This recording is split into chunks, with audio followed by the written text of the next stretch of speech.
floor-assisted ring dips, but also called feet-assisted ring dips.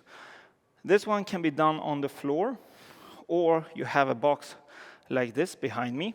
I'm going to demonstrate with the box behind me, but think in the same terms when you're doing it on the floor.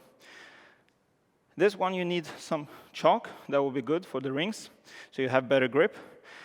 Important that you start in the top position. You're going to have your feet on the box, and then from there lower yourself down to 90 degrees, and then push yourself back up.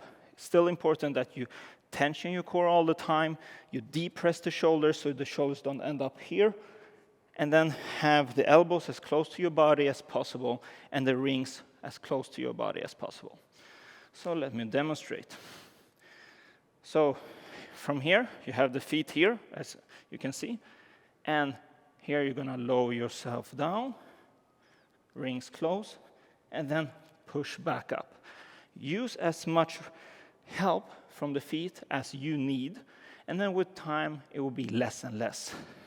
You can even have one foot or both here.